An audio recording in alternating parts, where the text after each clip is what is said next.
ಅದಕ್ಕೆ ದೇವನ ವಾಕ್ಯ ಸಾರಿ ಸಾರಿ ಹೆಚ್ಚಿಸುತ್ತದೆ, ನಿನ್ನ ಕರ್ತವ್ಯವನ್ನ ಸರಿಯಾದ ರೀತಿಯಲ್ಲಿ ಮಾಡು. ನಿನಗೆ ಕೊಟ್ಟಂತ ಜ್ಞಾನವನ್ನ, ನಿನಗೆ ಕೊಟ್ಟಂತ ವಿವೇಕವನ್ನ, ನಿನಗೆ ಕೊಟ್ಟಂತ ಕೆಲಸವನ್ನ ಚಾಚು ತಪ್ಪದೆ ನೀನು ಅದನ್ನ ಮಾಡು. ನಿನ್ನ ಕುಟುಂಬದಲ್ಲಿ ನೀನೆಲ್ಲರನ್ನ ಪ್ರೀತಿಸು, ನಾನು ನಿನ್ನನ್ನು ಪ್ರೀತಿಸಿದ ಹಾಗೆ ನೀನು ಎಲ್ಲರನ್ನ ಪ್ರೀತಿಸು. ಮುಗಿದೋಯ್ತು. ಈ ಪ್ರೀತಿ ಎಂಬ 2 ಅಕ್ಷರ, ಕೋಪ ಎಂದ 2 ಅಕ್ಷರ. ಈ ಕೋಪ, ಈ ಪ್ರೀತಿ ಎರಡಕ್ಕೂ ಸ್ವಲ್ಪ ಯೋಚನೆ ಮಾಡಿ ನೋಡ್ರಿ. ಒಂದು ಕಾರ್ಯ ನನಗೆ ನೆನಪು ಬಂತು. ಮದುವೆ ಆದಂತ ಹೊಸ ಬ್ರೈಡ್ ದಂಪತಿಗಳು, ಇಬ್ರು ದೇವಸೇವಕರು, ಮದುವೆ ಆಯ್ತು. ಮದುವೆ ಆದಾಗ ದೇವಸೇವಕರನ್ನ ಭಯಂಕರ ಶೋಧನೆ ಮಾಡುವಂಥದ್ದು ಶೈತಾನ ಅಷ್ಟು ಈಸಿಯಾಗಿ ಬಿಡಲ್ಲ. ಕಾರಣಕ್ಕೆಂದ್ರೆ ಅಷ್ಟು ಈಜಿ ಲೈಫ್ ಅಲ್ಲ ನಮ್ಮದು, ಅಷ್ಟು ಈಸಿ ಲೈಫ್ ಇಲ್ಲ. ಈ ಸೈತಾನ ಏನ್ ಮಾಡ್ತು, ಮದುವೆ ನಿಶ್ಚಯ ಆಯ್ತು, ಚರ್ಚಲ್ಲೆಲ್ಲ ಆಯ್ತು, ಅದಾದ್ಮೇಲೆ ರಿಸೆಪ್ಷನ್ ಆಯ್ತು, ಈಗ ಫಸ್ಟ್ ನೈಟ್. ಸೈತಾನ್ ತುಂಬಾ ಯೋಚನೆ ಮಾಡ್ತು, ಇವ್ರಿಗೆ ಏನಾದ್ರೂ ಮಾಡಿ ಜಗಳ ತಂದು ಹಾಕ್ಬಿಡ್ಬೇಕು. ಫಸ್ಟ್ ಡೇನೆ ಇವರಿಗೆ ಜಗಳ ತಂದು ಹಾಕಿದ್ಮೇಲೆ ಇವ್ರದ್ದು ಲೈಫ್ ಮುಗ್ದೋಯ್ತು ಅಷ್ಟೇನೆ ಅಂತೇಳಿ ಈ ಸೈತಾನ್ ಏನ್ ಮಾಡ್ತು, ಇವರು ಬೆಡ್ರೂಮ್ಗೆ ಹೋಗುವಾಗ ಸೈತಾನ್ ಒಳಗೆ ಹೊರಟೋಯ್ತು. ಹೋಗಿ ಅವ್ರ ಮೇಲೆ, ಮನೆ ಮೇಲೆ, ಆ ಮನೆ ಒಳಗೆ ರೂಮಲ್ಲಿ ಬೀರು ಮೇಲೆ ಕೂತ್ಕೊಳ್ತು. ಬೀರು ಮೇಲೆ ಕೂತ್ಕೊಂಡು ಇವ್ರಿಗೆ ಹೆಂಗೆ ಜಗಳ ತಂದು ಹಾಕ್ಬೇಕು ಅಂತೇಳಿ ಪ್ಲಾನ್ ಎಲ್ಲ ಮಾಡುತ್ತೆ. ಸರಿ, ಈ ಹೆಂಗಸು ಬೆಳಗ್ಗೆ ಎದ್ದು ವಾಡಿಕೆಯಂತೆ ಅವ್ರ ತಂದೆ ತಾಯಿ, ಒಂದು ನೀತಿಯ ಪರಿಶುದ್ಧವಾದಂಥ ಒಂದು ತಂದೆ ತಾಯಿ ಎಲ್ಲವನ್ನ ಹೇಳ್ಕೊಟ್ಟಿದ್ರು, ಈ ರೀತಿ ಮಾಡಬೇಕು ಅಂತೇಳಿ. ಎದ್ದು ಸ್ಟ್ರೈಟ್ ಆಗಿ ಹೋಗಿ ಅವ್ರ ಅತ್ತೆ ಹೇಳಿದ್ರು, ಬೆಳಗ್ಗೆನೆ ಇಲ್ಲಿ ಹೀಟ್ರ್ ಹಾಕಿ ಇಲ್ಲಿ ಬಿಸಿನೀರು ಬರುತ್ತೆ ಎಲ್ಲ ಹೇಳಿದ್ರು. ಆಕೆ ಒಳ್ಳೆ ಸ್ನಾನ ಎಲ್ಲ ಮಾಡಿ ಅದಾದ್ಮೇಲೆ ಗಂಡನಿಗೆ, ಅಮ್ಮ ಏನು ಇಷ್ಟನಾ ನಿಮ್ಮ ಮಗನಿಗೆ, ನನ್ನ ಯಜಮಾನ್ರಿಗೆ, ಯಾಕಂದ್ರೆ ಒಂದೇ ದಿನ ಆಗಿದೆ, ಮದುವೆ ನೆನ್ನೆ ಆಗಿದೆ, ಇವತ್ತು ಬೆಳಗ್ಗೆ ಅವರಿಗೆ ಕಾಫಿ ಏನಾದ್ರು, ಆ ಕಾಫಿ ಇಷ್ಟ ನನ್ನ ಮಗನಿಗೆ, ಅದು ಬಿಸಿ ಕಾಫಿ ಕೊಡಬೇಕು, ತಣ್ಣಗಿದ್ರೆ ಕುಡಿಯಲ್ಲ ಅವನು, ಬಿಸಿ ಕಾಫಿ ನಾನು ಕೊಡ್ತಾ ಇದ್ದೆ ದಿನಂಪ್ರತಿ. ಬೆಳಗ್ಗೆ ಅವನಿಗೆ ಎದ್ದಿದ ತಕ್ಷಣ ಬೆಡ್ ಕಾಫಿ ಕೊಡಬೇಕು. ಹೋಗಮ್ಮ, ಅಮ್ಮ ನೀವು ಮಲ್ಕೊಳ್ರಿ, ನಾನು ಮಾಡ್ಕೊಡ್ತೇನೆ. ಈ ಅತ್ತೆಗೆ, ತಾಯಿಗೆ ಖುಷಿ ಆಯ್ತು. ಸರಿ, ನನ್ನ ಸೊಸೆ ಮಾಡ್ತಾಳೆ ಅಂತೇಳಿ, ನೋಡಮ್ಮ ಇಲ್ಲಿದೆ ಕಾಫಿ ಪೌಡ್ರು, ಸಕ್ಕರೆ, ಹಾಲು ಎಲ್ಲ ಇಲ್ಲಿದೆ, ನೋಡು ಅವನಿಗೆ ಹಾಲು ಹಾಕ್ಬೇಡ, ಬರೀ ಡಿಕಾಷನ್ ಮಾತ್ರ ಕೊಡು, ಲೈಟ್ ಆಗಿ ಸಕ್ಕರೆ ಹಾಕು, ಜಾಸ್ತಿ ಹಾಕ್ಬೇಡ ಎಲ್ಲ ಹೇಳಿ ಕುದಿಯೋ ಬಿಸಿನೇ ಕೊಡಬೇಕು. ಸರಿ ಅಮ್ಮ. ಇವಳು ಸ್ನಾನ ಎಲ್ಲ ಮಾಡಿ ತಲೆ ಎಲ್ಲ ಕಟ್ಕೊಂಡು ಅದಾದ್ಮೇಲೆ ಗಂಡ ಒಳ್ಳೆ ನಿದ್ರೆ, ಗುರ್ರ ಅಂತ ನಿದ್ರೆ ಮಾಡ್ತಿದ್ದ.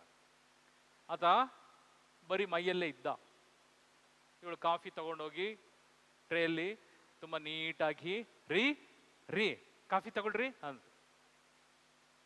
ಅವನು ಮಲಗಿದ್ದ, ಎದ್ದ, ಹಿಂಗೆ ಅಲ್ಲಾಡಿಸಿ, ತಾಯಿ ಅಲ್ಲಾಡಿಸ್ತಾ ಇರ್ಲಿಲ್ಲ. ಇವಳು ಕಾಫಿ ತಗೊಳ್ರಿ ಅಂತ. ಸರಿ, ಇವನು ಹಿಂಗೆ ಎದ್ದಲ್ಲ, ಕೈಯಲ್ಲಿ ಇದ್ದಂತ ಗ್ಲಾಸ್, ಈ ಸ್ಯಾಸರ್ ಎಲ್ಲ ಯಾರ ಮೇಲೆ, ಇವನ ಮೇಲೆ, ಕುದಿಯೋ ಕಾಫಿ ಮೇಲೆ ಯಾರು ಕೂತಿರೋದು, ಸೈತಾನ ಅಂತಿರ್ತದ. ತುಂಬಾ ಖುಷಿ. ಈಗ ಏನ್ ಮಾಡ್ತಾನೆ, ಹಲೋ, ಬಿಸಿ ಕುದಿಯೋ ಕಾಫಿ ಮೈ ಮೇಲೆ ಸುರಿದೋಯ್ತು, ನಂದು ಪಾಸ್ ಸಕ್ಸಸ್ ಆಯ್ತು, ಸೈತಾನಲ್ಲಿ ಕೂತಿಯಾನೆ. ಅದಾದ್ಮೇಲೆ ಅದು ಕ್ಲಾಪ್ ಎಲ್ಲ ಹೊಡೆದು ಫುಲ್ ಜಂಪ್ ಗಿಂಪಲ್ಲ ಆಗೋಯ್ತು. ಅದಾದ್ಮೇಲೆ ನೋಡ್ತಾ ಇತ್ತು ಈಗ ಹೊಡಿತಾನೆ ಅಂತ. ಅವಳು ಭಯ ಭ್ರಾಂತಳಾಗಿ ಹಿಂಗೆ ನಿಂತಿದ್ಲು, ನಡುಕ್ತಾ ನಿಂತವಳೆ. ಗಂಡ ಕಣ್ಬಿಟ್ಟ. ಕಣ್ಬಿಟ್ಟಿದ ತಕ್ಷಣ ಪಾಪದ ಹೆಂಗಸ್ ಸ್ನಾನ ಮಾಡಿಯಾಳೆ. ಅದಾದ್ಮೇಲೆ ಕಾಫಿ ತಂದು ಪಕ್ಕದಲ್ಲಿ ಹಿಡಿದಿದ್ದು, ಅವನು ಬಿಸಿ ಕಾಫಿ ಚೆಲ್ಲಿದ್ದು ಎಲ್ಲವನ್ನ ಒಂದು ಸೆಕೆಂಡಲ್ಲಿ ಅವನ ಮೆಮೊರಿಗೆ ಬಂತು. ಸಾರಿ, ಮಲಗಿದ್ದವನೇನು ಕೇಳಿದ ಸಾರಿ. ಇವಳಿಗೆ ಆಶ್ಚರ್ಯ, ನೀವು ಸಾರಿ ಕೇಳಬಾರ್ದು, ನಾನು ಸಾರಿ ಕೇಳಬೇಕು. ತಪ್ಪು ನಂದು. ನೀನು ಕೂಗಿದಾಗ ನಾನು ಕಣ್ ತೆರೆದು ನೋಡ್ಬೇಕಾಗಿತ್ತು. ಅದಾದ್ಮೇಲೆ ನಾನು ಕಾಫಿ ಇಸ್ಕೊಳ್ಬೇಕೋ ಇಲ್ಲ ಟೇಬಲ್ ಮೇಲೆ ಇಡಬೇಕು ಹೇಳ್ತಾ ಇದ್ದೆ. ನಾನು ಕೂಗಿದ ತಕ್ಷಣ ನನ್ನ ಕೈಯನ್ನ ನಾನು ಚಾಚಿದ್ದಕ್ಕಾಗಿ ನೀನು ಪಕ್ಕದಲ್ಲೇ ನಿಂತು ಕಾಫಿಯನ್ನ ಕೊಡಕ್ಕೆ ಪಕ್ಕದಲ್ಲೇ ಬಂದು ನಿಂತಿದ್ದೆಲ್ಲ, ನನ್ನ ಕೈ ತಾಕಿ ನನಗೆ ಕಾಫಿ ಚೆಲ್ಲಿದ್ದು ಅದು ತಪ್ಪು ನಿನ್ನದಲ್ಲ ನನ್ನದು. ಅವಳು ಹೇಳಿದ್ಲು, ರೀ ನಾನು ಕಾಫಿ ತಂದು ಟೇಬಲ್ ಮೇಲೆ ಇಟ್ಟು ನಿಮ್ಮನ್ನ ಕರೆದಿದ್ದಿದ್ರೆ ಈ ಒಂದು ಅನಾಹುತ ಆಗ್ತಾ ಇರಲಿಲ್ಲ. ನಾನು ಕಾಫಿ ತಂದು ನಿಮ್ಮನ್ನ ಟೇಬಲಲ್ಲಿ ಇಟ್ಟು ಕಾಫಿ ತಗೊಳ್ರಿ ಅಂತ ಹೇಳಿ ನಿಮ್ಮನ್ನ ಎಬ್ಸಿ ಕಾಫಿ ತಂದು ಕೊಟ್ಟಿದ್ರೆ ಈ ಅನಾಹುತ ಆಗ್ತಿರ್ಲಿಲ್ಲ.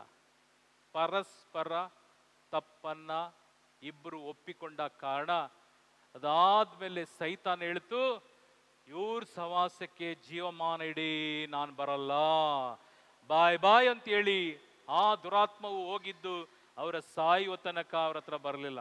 ಏಕೆಂದರೆ ಅವರಿಬ್ಬರು ಯಾರು?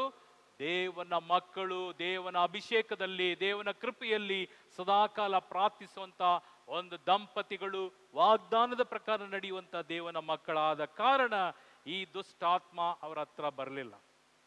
ಪ್ರಿಯ ಸಹೋದರ, ಪ್ರಿಯ ಸಹೋದರಿಯರೇ, ದೇವನ ವಾಕ್ಯ ಹೇಳ್ತದೆ, ಇಂದು ನಿಮ್ಮನ್ನೇ ಪರೀಕ್ಷಿಸಿಕೊಳ್ಳ್ರಿ, ನಾನು ದೇವನ ಮುಂದೆ ಯಾವ ರೀತಿ ಇದ್ದೇನೆ, ದೇವನ ಸತ್ಕಾರ್ಯದಲ್ಲಿ ನನ್ನ ಪಾತ್ರ ಏನು, ನಾನು ರಕ್ಷಣೆ ಹೊಂದಿ ನಾನು ಇನ್ನೊಬ್ಬರಿಗೆ ದೇವನ ಸುವಾರ್ತೆಯನ್ನು ಸಾರುವಂತ ಒಂದು ಸಾಕ್ಷಿಯುಳ್ಳ ವ್ಯಕ್ತಿಯಾ, ಇಲ್ಲ ನಮ್ಮದೇ ಅಯ್ಯೋ ನಮ್ಮದೇ ನಮಗೆ ಆಗ್ತಾ ಇಲ್ಲ, ಇನ್ನು ಇನ್ನೊಬ್ಬರಿಗೆ ಹೋಗಿ ಸುವಾರ್ತೆ ಸಾರೋದು, ಅವ್ರನ್ನ ಕರ್ಕೊಂಡು ಬರೋದು, ಅಯ್ಯೋ ನಮ್ಮ ಕಷ್ಟ ಯಾರಿಗೆ ಹೇಳಿ, ನಿಮ್ಮ ಕಷ್ಟ ನಮಗೇನೆ. ಆದರೆ ಈ ಕಷ್ಟದಿಂದ ಪಾರಾಗ್ಲಿಕ್ಕೆ ದೇವನು ಉತ್ತರವನ್ನು ಕೊಡ್ತಾರೆ. ನನ್ನ ಬಳಿಗೆ ಬನ್ನಿ, ನಾನು ನೀವು ಪ್ರಾರ್ಥಿಸಿದ ಮೇಲೆ ನನ್ನ ಬಳಿಯಿಂದ ನೀವು ಕೊಂಡುಕೊಳ್ಳುವುದೇನು? ಸಮಾಧಾನವನ್ನ. ನಾನು ಬಿಟ್ಟು ಹೋಗೋದು ಸಮಾಧಾನ ನೀವು ಕೊಳ್ಳ್ರಿ. ಏಕೆಂದರೆ ಲೋಕ ಕೊಡುವಂಥ ಸಮಾಧಾನ ಅಲ್ಲ, ನಾನು ಕೊಡುವಂಥದ್ದು ಪರಲೋಕದ ಸಮಾಧಾನ. ನಾನು ಭೂಮಿ ಆಕಾಶದ ಒಡೆಯ. ಹಾಗಾದ್ರೆ ರಾಜ್ಯಾದಿ ರಾಜನ ಕುಟುಂಬಕ್ಕೆ ಸೇರಿದಂತ ನಾವು, ನಮಗೆ ಒಂದು ಕೊರತೆ ಇಲ್ಲದಂತೆ ದೇವರು ನಡೆಸುವಂಥವರೇ ಸರ್ವೇಶ್ವರ ಸ್ವಾಮಿ. ಆ ಸ್ವಾಮಿಯಲ್ಲಿ ಯಾರು ನೀವು ದಿನಂಪ್ರತಿ ಪ್ರಾರ್ಥಿಸ್ತೀರೋ, ಕೆಟ್ಟದ್ದನ್ನು ಎಷ್ಟಾಗಿ ತೊರಿತೀರೋ, ಸುಳ್ಳನ್ನು ಎಷ್ಟಾಗಿ ಬಿಡ್ತಿರೋ, ಯಾವ ಕಾರಣಕ್ಕೂ ಅಸಡ್ಡೆಯೋ ಮೋಸವೋ ವಂಚನೆಯೋ ಯಾವುದು ಲೋಕದ ಕಾರ್ಯದಲ್ಲಿ ನೀವು, ನಿಮಗೆ ಗೊತ್ತು, ಪ್ರತಿಯೊಬ್ಬರಿಗೂ ಗೊತ್ತು, ನಾನು ಯಾವ ಒಂದು ಕಾರ್ಯದಲ್ಲಿ ಬಿದ್ದೋಗಿದ್ದೇನೆ, ಯಾವ ಕಾರ್ಯದಲ್ಲಿ ನಾನು ಪಾಪ ಮಾಡ್ತಾ ಇದ್ದೇನೆ, ಎಲ್ರಿಗೂ ಪ್ರತಿಯೊಬ್ಬರಿಗೂ ಗೊತ್ತು. ಸರಿಪಡಿಸಿಕೊಳ್ಳ್ರಿ. ದೇವರು ನಮ್ಮೆಲ್ಲರನ್ನ ಆಶೀರ್ವದಿಸುವಂತ ದೇವರು. ಯಾವ ಒಂದು ಶಕ್ತಿಯು ನಿಮ್ಮನ್ನ ಆಳ್ಲಿಕ್ಕೆ ಬರಲ್ಲ. ಲಿಸನ್, ಒಂದೇ ಒಂದು ಕಾರ್ಯ ಹೇಳಿ ನಾನು ಮುಗಿಸ್ತೇನೆ. ಜಫಾನ್ಯ ಹಳೇ ಒಡಂಬಡಿಕೆ, ಜಫಾನಿಯ 3ನೇ ಅಧ್ಯಾಯ, ಚಾಪ್ಟರ್ 3 verse 17-18. ಜಫಾನಿಯ ಎಂಬುದಾಗಿರುತ್ತೆ ನೋಡ್ರಿ.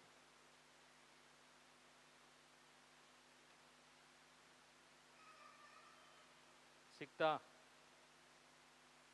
ಜಫಾನಿಯ 3ನೇ ಅಧ್ಯಾಯ, ವಾಕ್ಯ 17-18. ಪ್ರಸನ್ನವಾಗಿಯನು ದೇವ ಸರ್ವೇಶ್ವರ ನಿನ್ನ ಮಧ್ಯೆ, ಕೊಡುವನ ಶೂರ ನಿನಗೆ ರಕ್ಷಣೆ. ಹರ್ಷಾನಂದಗೊಳ್ಳುವನು ನಿನ್ನ ವಿಷಯದಲ್ಲಿ, ಪುನಶ್ಚೇತನಗೊಳಿಸುವನು ನಿನ್ನನ್ನು ಪ್ರಶಾಂತ ಪ್ರೀತಿಯಲ್ಲಿ. ಗಾನ ಗೀತೆಗಳಿಂದ ತೋಷಿಸುವನು ನಿನ್ನಲ್ಲಿ, ಹಬ್ಬ ಹುಣ್ಣಿಮೆಗಳ ತರದಲ್ಲಿ. ತಡೆದು ಬಿಡುವನು ಸರ್ವನಿವಾಸ, ದೂರ ಮಾಡುವನು ನಿನ್ನಿಂದ ನಿಂದೆ ಅಪಮಾನವನ್ನು. ಆ ದಿನದಲ್ಲಿ ಇಂತೆನ್ನುವನು, ದಂಡಿಸುವೆನು ನಿನ್ನನ್ನು ಬಾಧಿಸಿದವರನ್ನು, ಉದ್ಧರಿಸುವೆನು ನಿನ್ನಲ್ಲಿ ಕುಟುಂಬವರನ್ನು. Price the lord. ಬಲಗೈ ಮೇಲೆ ಮಾಡಿ ಪ್ರೈಸ್ ದಿ ಲಾರ್ಡ್. ಇನ್ನೊಂದ್ಸಲ ಬ್ರದರ್ 18 ಇನ್ನೊಂದ್ಸಲ ಜೋರಾಗಿ ಓದ್ರಿ. ತಡೆದು ಬಿಡುವನು ಸರ್ವ ವಿನಾಶವನ್ನ ತಡೆದು ಬಿಡುವನು. ಇದರ ಅರ್ಥ ಸರ್ವ ಆಪತ್ತುಗಳು, ಐ ಮೀನ್ ದುಷ್ಟಾತ್ಮ, ಮಾಟ, ಮಂತ್ರ, ಕಟ್ಟು, ಶೂನ್ಯ, ಮಾಯಿಗಳು, ಬ್ಲ್ಯಾಕ್ ಮ್ಯಾಜಿಕ್, ವೈಟ್ ಮ್ಯಾಜಿಕ್, ನಿಮ್ಮ ಮೇಲೆ ಯಾವ ಶುದ್ರ ಪ್ರಯೋಗ ಮಾಡಿದ್ರು ನಿನಗೆ ಸಂಭವಿಸದಂತೆಲ್ಲವನ್ನ ತಡೆದು ಬಿಡ್ತೇನೆ. ಯಾವಾಗ? ಯೇಸು ಕ್ರಿಸ್ತನನ್ನ ನಿನ್ನ ರಕ್ಷಕನಾಗಿ ಸ್ವೀಕಾರ ಮಾಡುವಾಗ ನಿನ್ನ ಸುತ್ತಲೂ ಯಾವ ಒಂದು ಈ ದುಷ್ಟ ಕಾರ್ಯಗಳು ಬರ್ಲಿಕ್ಕೆ ನಾನು ಬಿಡಲ್ಲ. ಲಿಸನ್, ದೇವ್ರ ವಾಕ್ಯ, ನಾನು ಹೇಳ್ತಾ ಇಲ್ಲ, ದೇವ್ರ ವಾಕ್ಯ. ಹಾಗಾದ್ರೆ ನಾನು ಎಷ್ಟು ಶುದ್ಧನಾಗಿರ್ಬೇಕು, ನಾನು ಎಷ್ಟು ಪರಿಶುದ್ಧವಾಗಿರ್ಬೇಕು? ಬೇರೊಂದು ಸ್ವಾರ್ತೆ, ನೀ ರಕ್ಷಣೆ ಹೊಂದಿಕೊಂಡಿದ್ದೆಲ್ಲಿ? ಅನೇಕ ಜನ ಇಲ್ಲಿ, ತುಂಬ ಜನ ಇಲ್ಲಿ ಮೋಸ ಹೋಗಿರೋದಿದೆ. ಇಲ್ಲಿ ಬಂದರು, ಇಲ್ಲಿ ರಕ್ಷಣೆ ಆಯಿತು, ದೀಕ್ಷೆ ಆಯಿತು, ಎಲ್ಲ ಒಳ್ಳೇದಾಯ್ತು. ಅದಾದಮೇಲೆ ಇಲ್ಲಿ ಬಂದು ಅದಾದ್ಮೇಲೆ ಸ್ವಲ್ಪ ದಿನ ಆದಮೇಲೆ ಬರಲ್ಲ. ಯಾಕೆ? ಬ್ರದರಾ ಅಸಡೆ. ಅದಾದ್ಮೇಲೆ ಕೇಳ್ರಿ, ಅವರು ಏನು ಚೆನ್ನಾಗಿತ್ತು ಗೊತ್ತಾ ಅಲ್ಲಿ ಬ್ರದರ್ದು. ಅವ್ರು ಯಾರು ಬ್ರದರು? ಅವರಾ ಏನು ಬ್ರದರ್ ಗೊತ್ತಾ, ಪಾಸ್ಟರ್ ಅವರು. ಅವ್ರ ಹೆಸರೇನು? ಗೋವಿಂದರಾಜು. ಯಾವ ರಾಜು? ಅವ್ರಿಗೆ ಯಾವ ಸೆಮಿನರಿ ಇಲ್ಲ. ಅವ್ರು ಯಾವುದೋ ಒಂದು ಬೈಬಲ್ ಕೋರ್ಸಿಗೆ ಹೋಗಿ ಒಂದು 6 ತಿಂಗಳು ಬೈಬಲ್ ಕೋರ್ಸು ಇಲ್ಲ 8 ತಿಂಗಳು ಬೈಬಲ್ ಕೋರ್ಸ್ ಮಾಡಿ ಎಲ್ಲ ನುರಿತ ಎಂಬುದಾಗಿ ಅವರೇ ಮಾಡಿಕೊಂಡು ಅವರೊಂದು ಪಾಸ್ಟ್ರು. ಈ ಪಾಸ್ಟ್ರ್ ಇದರಲ್ಲಿ ಪ್ಲಸ್ ನಮ್ಮ ಕ್ರೈಸ್ತ ಧರ್ಮದಲ್ಲೇ ಈ ಆರ್ಸಿಯಲ್ಲೇ ಕಳ್ಳನ್ನು ಬರುವ ಹಾಗೆ ಪ್ರವಾದಿಗಳು ಅಂತ್ಯಕಾಲದಲ್ಲಿ ಬರ್ತಾರೆ, ಸುಳ್ಳು ಪ್ರವಾದಿಗಳು. ಅದು ಚಾಪ್ಟರ್ ಬೇರೆ ಆಗ್ತದೆ, ನಾನು ಶಾರ್ಟ್ ಆಗಿ ಹೇಳ್ತೇನೆ. ಇವರಿಂದ ಹೊಟ್ಟೋಗೋದು ಏನು ವಾಕ್ಯ ಗೊತ್ತಾ. ಅದಾದ್ಮೇಲೆ ಒಂದು ವರ್ಷ ಆದ್ಮೇಲೆ ಏನು ಎಲ್ಲಿ ಹೋಗ್ತಾ ಇದ್ರ? ಅವನ ಗೋವಿಂದರಾಜು. ಸರಿ, ಇನ್ನೆಲ್ಲಿ ಹೋಗ್ತಾ ಇದೀಯಾ? ಅಲ್ಲಿ ಸೋಮಣ್ಣ ಅಂತ ಒಬ್ಬ ಬರ್ತಾನೆ, ಏನು ಅವ್ರದ್ದು ವಾಕ್ಯ, ಅಂತ ವಾಕ್ಯ, ಅಂತ ಅದ್ಭುತಗಳು, ಮುಟ್ಟಿದ ತಕ್ಷಣ ಬಿದ್ದೋಗ್ತಾರೆ ಅಂತ. ಬಿದ್ದೋನ್ ತಿರ್ಗಾ ಎದ್ದೋಳ್ತಾನೆ ತಾನೆ. ಹಲೋ, ಬಿದ್ದವನು ಎದ್ದೋಳ್ತಾನೆ. ಸತ್ತ ಲಾಜರಿಗೆ ದೇವ್ರು ಜೀವ ಕೊಟ್ರು. ಸತ್ತ ಲಾಜರ್ ಇನ್ನು ಉಳ್ದವನ? ಹಲೋ, ಸತ್ತ ಲಾಜರ್ಗೆ ದೇವರು ಮರು ಜೀವ ಕೊಟ್ರು, ಹೌದಾ? ಎಬ್ಸಿದ್ರು, ಆ ಕೊಳೆತ ಶರೀರವನ್ನು ಎಬ್ಸಿದ್ರು. ಲಾಜರ್ ಇನ್ನು ಇದ್ದಾರ? ತಿರ್ಗಾ ಸತ್ತೋಗ್ಯಾರ. ಅದ್ಭುತದ ಹಿಂದೆ ಹೋಗ್ಬೇಡ್ರಿ, ವಾಕ್ಯದ ಹಿಂದೆ ಹೋಗಿ. ಇಲ್ಲಿ ದೇವನ ವಾಕ್ಯ ಹೇಳ್ತದೆ, ಓದಿ ವಾಕ್ಯ ಬ್ರದರ್. ತಡೆದು ಬಿಡುವನು ಸರ್ವ ವಿನಾಶವನ್ನ. ಎಲ್ಲ ಭಯ, ನಿನಗೆ ಆತಂಕಗಳು, ನಿನ್ನ ಶತ್ರು ಮಾಟ ಮಂತ್ರ ಕಟ್ಟು ಯಾವ ಸಾಲವೂ ಇಲ್ಲದೆ, ಯಾವ ಆಪತ್ತು ವಿಪತ್ತು ಇಲ್ಲದೆ, ಯಾವ ರೋಗ ರುಚಿನ ಇಲ್ಲದೆ ಎಲ್ಲವನ್ನ ತಡೆದು ಬಿಡುವನು ಸರ್ವ ಆಪತ್ತುಗಳಿಂದ. ಆಮೇಲೆ ದೂರ ಮಾಡುವನು ನಿನ್ನಿಂದ ನಿಂದೆ ಅಪಮಾನವನು. ಎಲ್ಲ ಕೈಗಳು ಹಿಡ್ಕೊಳ್ರಿ, ಅಕ್ಕಪಕ್ಕ ಕೈ ಹಿಡ್ಕೊಳ್ರಿ,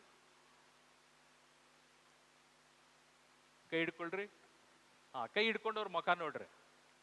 ಅದು ಹೇಳ್ಕೊಡ್ರಿ. ಸಫಾನಿಯ 3ನೇ ಅಧ್ಯಾಯ ವಾಕ್ಯ 18-19 ವಾಕ್ಯ. ತಡೆದು ಬಿಡುವನು. ಇಲ್ಲ, ಸಫಾನಿಯ ಎಲ್ರು ಹೇಳ್ರಿ. ಜಫಾನ್ಯ 3ನೇ ಅಧ್ಯಾಯ ವಾಕ್ಯ 18-19. ಅಗೈನ್ ಸಫಾನಿಯ 3ನೇ ಅಧ್ಯಾಯ 18-19 ವಾಕ್ಯ. ಈಗ ಹೇಳ್ರಿ, ಓದಿ ಬ್ರದರ್. ತಡೆದು ಬಿಡುವನು ಸರ್ವ ವಿನಾಶವನ್ನು, ದೂರ ಮಾಡುವನು ನಿನ್ನಿಂದ ನಿಂದೆ ಅಪಮಾನವನ್ನು. ಆ ದಿನದಲ್ಲಿ ಇಂತೆನ್ನುವರು, ದಂಡಿಸುವೆನು ನಿನ್ನನ್ನು ಬಾಧಿಸಿದವರನ್ನು, ಉದ್ಧರಿಸುವೆನು ನಿನ್ನಲ್ಲಿ ಕುಂಟುವವರನ್ನು, ಒಂದುಗೂಡಿಸುವೆನು ಚದರಿ ಹೋದವರನ್ನು, ಬರಮಾಡುವೆನು ಅವಮಾನಿತರಿಗೆ ಸನ್ಮಾನವನ್ನು, ಗಿಟ್ಟಿಸುವೆನು ನಿಮಗೆ ಜಗದಲ್ಲೆಲ್ಲ ಕೀರ್ತಿಯನ್ನು, ಕರೆದು ತರುವೆನು ನಿಮ್ಮನ್ನು ಆ ಕಾಲದಳು, ಮರಳಿಳಿಸುವೆನು ಮನೆಗೆ ಆ ದಿನದಳು, ಹಿಂದಿನ ಸಮೃದ್ಧಿಯನ್ನು ಬರಮಾಡುವೆನು ನಿನ್ನ ಕಣ್ಮುಂದೆ, ದೊರಕುವುದಾಗ ನಿನಗೆ ಸ್ತುತಿ ಕೀರ್ತಿ ಜನಾಂಗಗಳ ಮುಂದೆ. ಸರ್ವೇಶ್ವರ ಸ್ವಾಮಿಯ ನುಡಿ ಇದು. ಯಾರ ನುಡಿ? ಈ ಪ್ರಾಫೆಸಿ ನಿಮ್ಮಲ್ಲಿ ನೆರವೇರಬೇಕಾದ್ರೆ ದಿನಂ ಪ್ರತಿ ಇದನ್ನ ಮತ್ತೆ ಮತ್ತೆ ಮತ್ತೆ ಮತ್ತೆ ಮತ್ತೆ ಹೇಳ್ತಾ ಇರಿ. ಈ ಪ್ರಾಫೆಸಿ ಸರ್ವ ಜನಾಂಗಗಳ ಮುಂದೆ ಯಾರೆಲ್ಲ ನಿನಗೆ ಅವಮಾನ ಮಾಡಿದ್ರು ಅವರ ಮುಂದೆ ತಲೆ ಎತ್ತುವಂತೆ ನಾನು ನಿನಗೆ ಮಾಡ್ತೇನೆ. ಕರ್ತನನ್ನ ಘನಪಡಿಸಿರಿ. Praise the Lord. Hallelujah, hallelujah, hallelujah. ಪ್ರಿಯರೇ, ಯಾರೆಲ್ಲ ವಿಶ್ವಾಸ ಇಡ್ತೀರೋ ನನ್ನ ಜೀವಿತದಲ್ಲಿ ಇಡೀ ನನ್ನ ಬದುಕೆ ನಿಂದನೆ, ಅವಮಾನ, ನಾನಾ ಪ್ರಶ್ನೆಗಳು. ಯಾವ ಕಾರಣಕ್ಕೂ ನಾವು ಸೋಲಿಲ್ಲ. ನನ್ನ ಕಳ್ಳ ಅಂದ್ರು, ಎಸ್ ನಾನು ಕಳ್ಳ. ಕೊಳ್ಳೆಗಾರ, ಕೊಳ್ಳೆಗಾರ. ಕೊಲೆಗಾರ, ಕೊಲೆಗಾರ. ಮೋಸಗಾರ, ಮೋಸಗಾರ. ಎಲ್ಲದಕ್ಕೂ ಎಸ್. ಕಳ್ಳನೂ ಆಗ್ಲಿಲ್ಲ, ಸುಳ್ಳುಗಾರನೂ ಆಗ್ಲಿಲ್ಲ, ಮೋಸಗಾರನೂ ಆಗ್ಲಿಲ್ಲ. ಆಗಿದ್ರೆ ಇಲ್ಲಿ ಈ ಆಲ್ಟ್ರಲ್ಲಿ ನಿಂತು ನಾನು ಒಂದು ವಾಕ್ಯವನ್ನು ಹೇಳಲಿಕ್ಕೆ ನನಗೆ ಆಗಲ್ಲ, ಒಂದು ದುಷ್ಟಾತ್ಮವನ್ನು ಮುಟ್ಲಿಕ್ಕೆ ಸಾಧ್ಯ ಇಲ್ಲ. ಪ್ರಿಯ ಸಹೋದರ, ಪ್ರಿಯ ಸಹೋದರಿ, ಯೇಸು ಕ್ರಿಸ್ತನ ಮೇಲೆ ಹೊರಿಸಿದಂಥ ಈ ಆರೋಪಗಳು, ಅವ್ರು ಯಾವ ರೀತಿಯಲ್ಲಿ ಯೇಸು ಸ್ವಾಮಿ 3ನೇ ದಿನ ಪುನರುತ್ಥಾನ ಹೊಂದಿದ್ರು, ಇವ್ರದ್ದೆಲ್ಲ ಅಡಗೋಯ್ತು. ಅದೇ ರೀತಿಯಲ್ಲಿ ದೇವನ ವಾಕ್ಯ ಹೇಳ್ತದೆ, ಒಂದಲ್ಲ ಒಂದು ದಿನ ನಿನ್ನ ಮೇಲೆ ಇಲ್ಲದ ಸಲ್ಲದ ಆರೋಪಗಳನ್ನು ಹೊರಿಸುವಾಗ ದುಃಖಿಸಬೇಡ, ಸಂತೋಷಿಸು. ಆಗ ಪರಲೋಕದಲ್ಲಿ ನಿನಗೆ ಸ್ಥಾನಮಾನಗಳು ದೊಡ್ಡದು. ಅದನ್ನ ಮನಸ್ಸಲ್ಲಿಟ್ಕೊಳ್ರಿ, ಪ್ರಾರ್ಥಿಸ್ರಿ, ದೇವನ ಕೃಪೆಯನ್ನು ಹೊಂದ್ರಿ. ಈ ಲೋಕದ ಯಾವ ಜಡತ್ವ ನಿನಗೆ ಅಂಟಬಾರದು. ನಾವು ಪ್ರತ್ಯೇಕಿಸಲ್ಪಟ್ಟವರು. ವಿಶ್ವಾಸ ನಿನ್ನನ್ನು ನಿನ್ನ ಕುಟುಂಬವನ್ನು ರಕ್ಷಿಸಲು. ಎಲ್ಲರೂ ಎದ್ದು ನಿಲ್ಲೋಣ. ದೇವರು ಈ ರಾತ್ರಿ ಒಳ್ಳೆಯ ವಾಗ್ದಾನದ ವಾಕ್ಯವನ್ನು ನಮಗೆ ಕೊಟ್ಟಿದ್ದಾರೆ. ಸೋಲು ಬೇಡ. ಸೋಲು ನಮ್ಮ ಜೀವಿತದಲ್ಲಿ ಇಲ್ಲ. ಬದುಕು ದೇವನ ಆಶೀರ್ವಾದದೊಂದಿಗೆ. ಅಲ್ಲೇ ಕೂರ್ರಿ, ಅಲ್ಲೇ ಕೂರ್ರಿ, ಮುಂದೆ ಯಾರು ಬರಬೇಡ್ರಿ, ಅಲ್ಲೇ ಕೂರ್ರಿ. ನಿನ್ನ ಜೀವಿತದಲ್ಲಿ ಸೋಲಿಲ್ಲ, ನಿನ್ನ ಜೀವಿತದಲ್ಲಿ ಜಯವೇ. ಯಾರೆಲ್ಲ ಕ್ರಿಸ್ತನನ್ನ ನಿಮ್ಮ ಹೃದಯದಲ್ಲಿ ಅಂತರಾಳದೊಂದಿಗೆ ನೀವು ಪ್ರೀತಿಸಿ, ಗೌರವಿಸಿ, ಪೂರ್ಣ ಹೃದಯ, ಪೂರ್ಣ ಆತ್ಮ, ಪೂರ್ಣ ಜೀವದಿಂದ, ಶಕ್ತಿಯಿಂದ ಆರಾಧಿಸ್ತಿರೋ ಅಂಥವನು ಮಾತ್ರವೇ ದೇವನ ಸಾಮ್ರಾಜ್ಯವನ್ನ ದಿನಂಪ್ರತಿ ಅನುಭವಿಸಲಿಕ್ಕೆ ಸಾಧ್ಯ. ದಿನಂಪ್ರತಿ ಅವರ ದೇವರ ಪರಿಶುದ್ಧವಾದ ವಾಗ್ದಾನವನ್ನ ನಿಮ್ಮ ಮೂಲಕ ಅನೇಕರಿಗೆ ಕೊಡಲಿಕ್ಕೆ ಸಾಧ್ಯ. ಕಣ್ಣುಗಳನ್ನು ಮುಚ್ಚುತ್ತಾ ನಿಮ್ಮ ಎಲ್ಲ ಬೇಡಿಕೆ ಕೋರಿಕೆಗಳನ್ನ ಕರ್ತನ ಮುಂದೆ ಸಮರ್ಪಿಸಿಕೊಡಿ. ನೀವು ಹೊತ್ತು ತಂದಿರುವಂತೆ ಅನೇಕ ಪ್ರಶ್ನೆಗಳು ನಿನ್ನ ಕುಟುಂಬದಲ್ಲಿ, ನಿನ್ನ ಬದುಕಿನಲ್ಲಿ, ನಿನ್ನ ವೈಯಕ್ತಿಕ ಜೀವಿತದಲ್ಲಿ, ಗಂಡನ, ಹೆಂಡತಿಯ, ಮಕ್ಕಳ, ಅತ್ತೆಯ, ಸೊಸೆಯ, ಹಾಗೂ ನಿಮ್ಮ ಅಳಿಯನೋ ಇಲ್ಲ ನಿಮ್ಮ ಸೊಸೆಯೋ, ನಿನ್ನ ಕುಟುಂಬದಲ್ಲಿ ಅಕ್ಕಪಕ್ಕದ ಮನೆಯವರು, ನೆಂಟರಿಷ್ಟರು, ಯಾರಿಂದಲೂ ನಿನ್ನ ಕುಟುಂಬಕ್ಕೆ ಆದಂಥ ಅನಾಘಾತವಾದಂಥ ಕಾರ್ಯಗಳು, ನಿನ್ನ ಜೀವಿತದಲ್ಲಿ ಅನೇಕ ದೈವ ಸಾಮ್ರಾಜ್ಯದ ಕಾರ್ಯದಲ್ಲಿ ನೀನು ಹುಡುಕಿ ಬರುವಾಗ ನಿನಗೆ ಹಲವಾರು ವಿಧದಲ್ಲಿ ಶತ್ರುಗಳು ನಿನ್ನನ್ನು ಹಿಂಸಿಸುವಂತ ನಿನ್ನ ಬಂಧುಗಳು ಎಲ್ಲರನ್ನ ಈ ನಿಮಿಷದಲ್ಲಿ ಬಿಟ್ಟು ಕೊಡುತ್ತಾ ಇಂದು ಸ್ವತಂತ್ರರಾಗುವುದಕ್ಕಾಗಿಯೇ ಪ್ರಾರ್ಥಿಸು. ಈ ಗೀತೆಯೊಂದಿಗೆ ನಮ್ಮೆಲ್ಲರನ್ನು ಒಪ್ಪಿಸಿಕೊಡುತ್ತಾ ದೇವನನ್ನು ಆರಾಧಿಸೋಣ. ಕರ್ತನ ಆರಾಧನೆ, ಕರ್ತನನ್ನು ಘನಪಡಿಸುವಾಗ ನಿನ್ನ ಪೂರ್ಣ ಹೃದಯದಿಂದ ಆರಾಧಿಸು. ಏಕೆಂದರೆ ಜೀವಿಸುವಂತ ದೇವನು ನಿನ್ನೊಂದಿಗೆ, ನಿನ್ನ ಬದುಕಿನೊಂದಿಗೆ ಇದ್ದಾರೆ ಎಂಬುದಾಗಿ ಮರೆಯದೆ ಸೈತಾನನ ಹೊರಗೆ, ನಿನ್ನಿಂದ ಹೊರಗೆ ಹಾಕುವಂಥದ್ದು ಒಂದೇ ಒಂದು, ನಿನ್ನ ನಿಜ ದೇವರನ್ನ ಆರಾಧಿಸುವ. ಜೀವದ ಒಡೆಯನೇ, ಜೀವದ ಒಡೆಯನೇ, ಜೀವದ ಒಡೆಯನೇ. ಯಾರೆಲ್ಲ ಹಗೆತನ, ಮತ್ಸರ, ದ್ವೇಷ, ಕ್ಷಮಿಸಲು ಸಾಧ್ಯವಿಲ್ಲದ ಅವಸ್ಥೆಯಲ್ಲಿದ್ದೀರೋ, ಈ ಪ್ರಾರ್ಥನೆ ಹೇಳುವಾಗ ಪ್ರತಿಯೊಬ್ಬರು ಒಬ್ಬರಿಗೊಬ್ಬರು ಕ್ಷಮಿಸಿ. ಯಾರೆಲ್ಲ ನಿಮ್ಮ ಶತ್ರು ಎಂಬುದಾಗಿ ತೀರ್ಮಾನ ಮಾಡಿದ್ದೀರೋ ಅವರೆಲ್ಲರನ್ನ ದೇವನ ವಾಕ್ಯ ಹೇಳ್ತದೆ, ನಿನ್ನ ಮಿತ್ರನಾಗಿ ಅವರಿಗಾಗಿ ಪ್ರಾರ್ಥಿಸು ಎಂಬುದಾಗಿ ಅವರನ್ನು ನೆನೆದು ಈ ನಿಮಿಷದಲ್ಲಿ ಕರ್ತನಿಗೆ ಒಪ್ಪಿಸಿಕೊಡೋಣ. ಕರ್ತನೆ, ನಾವೆಲ್ಲರನ್ನ ಕ್ಷಮಿಸಿ ನಿನ್ನ ಕೃಪಾ ಆಶೀರ್ವಾದವನ್ನ ನಾವು ಪಡೆದು ಅನೇಕರಿಗೆ ನಾನು ಸಾಕ್ಷಿ ಮಗಳಾಗಿ, ಮಗನಾಗಿ ಈ ಲೋಕದಲ್ಲಿ ನಿನ್ನ ಪ್ರಿಯ ಶಿಷ್ಯನಾಗಿ ನಾನು ಮಾರ್ಪಡುವಂತ ಕೃಪೆಯನ್ನ ಕರುಣಿಸಿ ಎಂಬುದಾಗಿ ಎಲ್ಲರನ್ನ ಕ್ಷಮಿಸುತ್ತಾ ಅವರ ಮುಖಗಳನ್ನು ಜ್ಞಾಪಿಸಿಕೊಳ್ಳಿ. ನಿಮ್ಮ ಶತ್ರುಗಳನ್ನ, ನಿಮಗೆ ಯಾರೆಲ್ಲ ತೊಂದರೆ ಮಾಡಿದಾರೋ, ನೀವು ಯಾರಿಗೆ ತೊಂದರೆ ಮಾಡಿದಿರೋ ಅವರೆಲ್ಲರನ್ನ ಜ್ಞಾಪಿಸಿಕೊಳ್ಳಿ. ದೇವನ ಸನ್ನಿಧಾನಕ್ಕೆ ಒಪ್ಪಿಸಿಕೊಡಿ.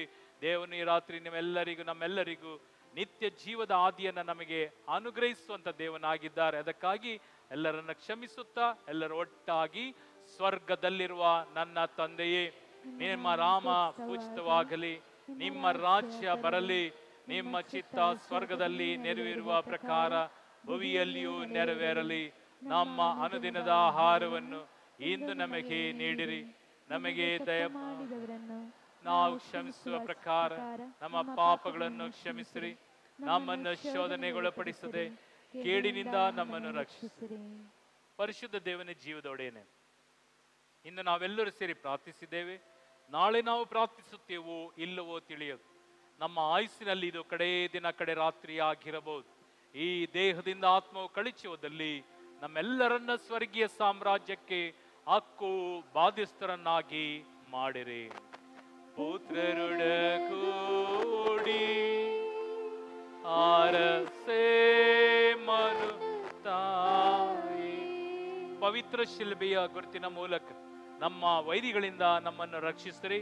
ನಮ್ಮ ಸರ್ವೇಶ್ವರ ಪಿತನ ಸುತನ ಪರಿಶುದ್ಧಾತ್ಮನ ನಾಮದಲ್ಲಿ ಆಮೆನ್.